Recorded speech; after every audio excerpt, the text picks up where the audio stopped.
front top story this morning. Thousands of protesters against the giant GMO corporation Monsanto is rolling out across the world. The emotions among these protesters and the scenes of this protest in South Africa is no less fierce than any other place around the world. Our correspondent Taylor Swift will bring you the closest and latest opinions of these protesters in South Africa. So now let's get connected to Taylor. Hi Taylor. Hi Rihanna. So now you are in Johannesburg, right? Yes, I've just arrived. So what is the situation there? What a huge mess. Or maybe the only thing I could say. So will you brief on us about the opinions of those protesters? Okay, I've just got in touch with a protester who is calm enough to speak. In our modern day world, we are experiencing an absolute nightmare as far as the corporatization of our food. And besides the normal pesticides and herbicides that have already become problematic over the years, there's now a new technology called genetically modified organisms, which are extremely concerning. There's over 32 companies, over 32 countries in the world that have banned GMOs. There are a long list of scientists and doctors that have clearly said there's not enough research on this to be safely allowed into our supermarkets. The use of genetically modified organisms is often touted as a potentially effective role for boosting agricultural productivity and to alleviating the insecurity of food in Africa continent. However, on this continent, South Africa is the only one country that has grown genetically modified crops in significant quantities.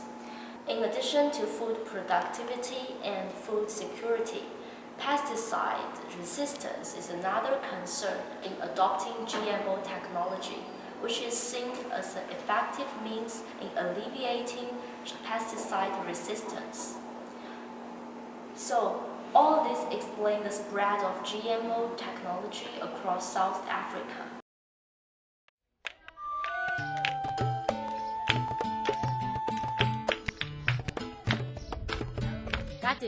We had problems with worms in the conventional corn that were eating our yield, and we couldn't get enough food for the family. Then after I changed to the transgenic corn, there were no worms destroying our crops. I'm able now to take care of my family and my kids. Their future looks good because I'm no longer spending too much time in the field managing my farm. We were struggling to keep hunger out of our houses. Now we have yield guard. So if someone came and said we should stop using it, I would cry. I would cry. My husband is no more. I passed away in the year 2000. I'm all here by myself. Here, most of the farmers are female farmers. I think we need partnership, working together with those continents or countries that are well ahead with agriculture, because every human being needs food in the stomach. You cannot do a thing without food. And for my kids, I use the money from cotton to take them to universities.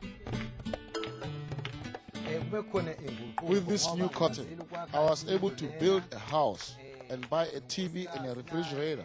And I was able to buy some goats and a cow. I'm also able to buy apples, oranges, and so on.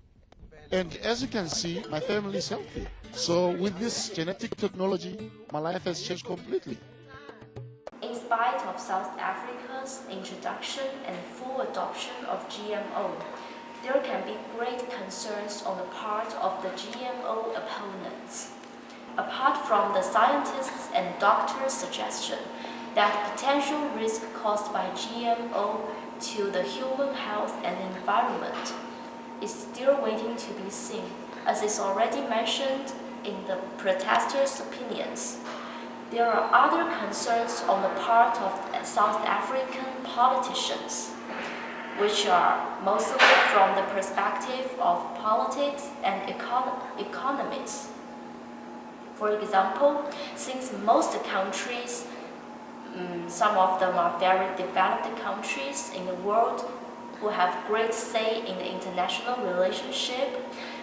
They do have strict bans on GMO food.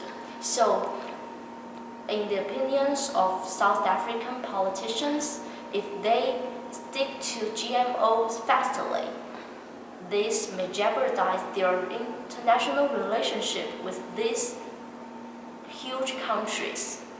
Also, this may also cause deterrence in economic relationship with huge economies in the world. With regard to that topic, we are very honored to have with us Professor Shiyao from University of Cape Town to share with us some of her observations in this topic. Her specialization is in agroecology, so let's share her insightful opinions about this topic. Let's go to our in-depth dialogue studio.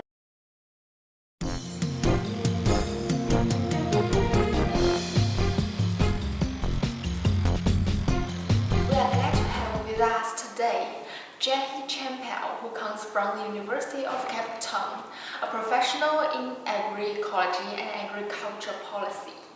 She will share her view about the role of genetically modified products in helping us achieve a food-secure future.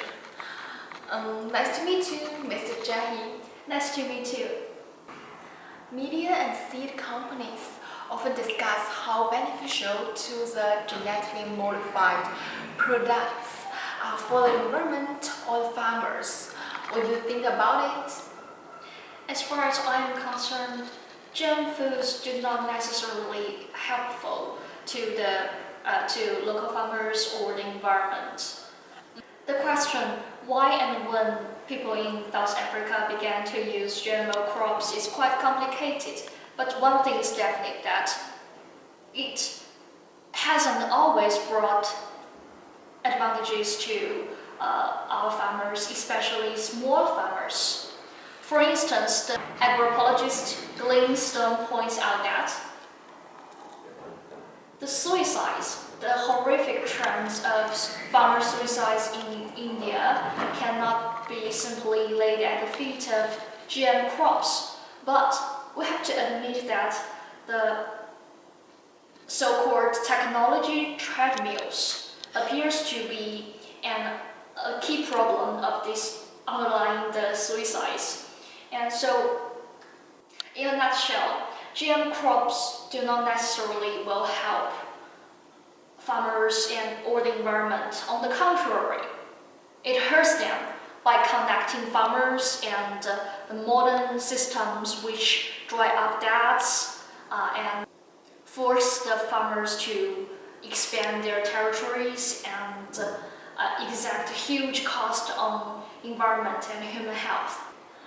You once said that the genetically modified organisms jeopardize food sovereignty. Yes. Why?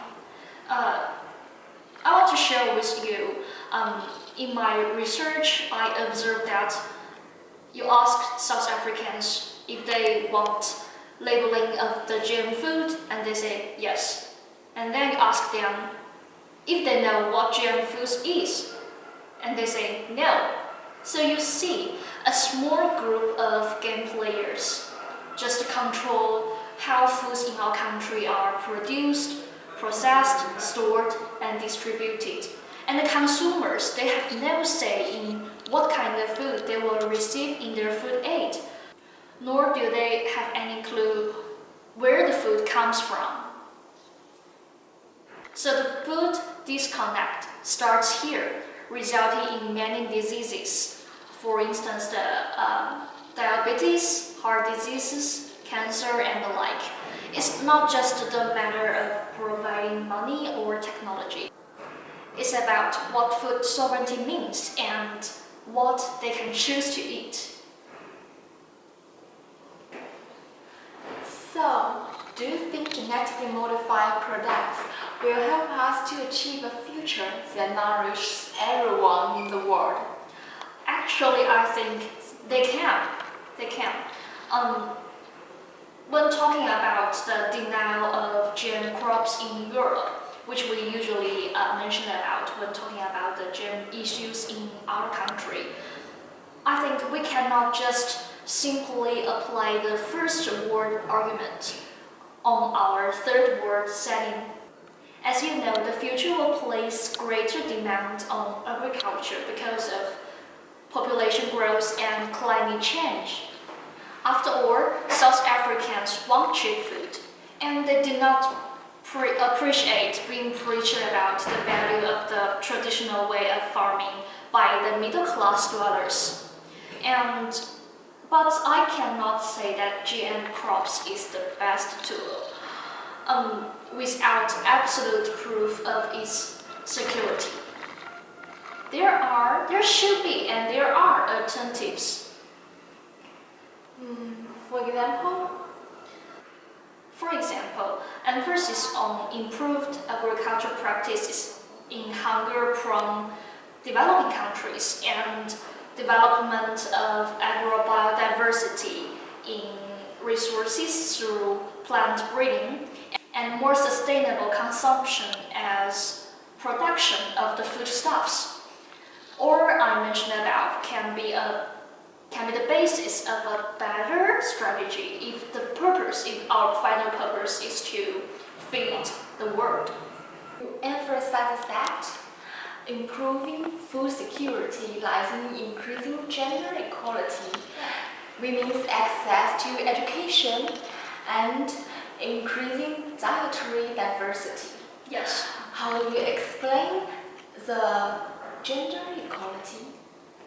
I think improving women's education and political equality can help decrease population growth while increase food security and nutrition.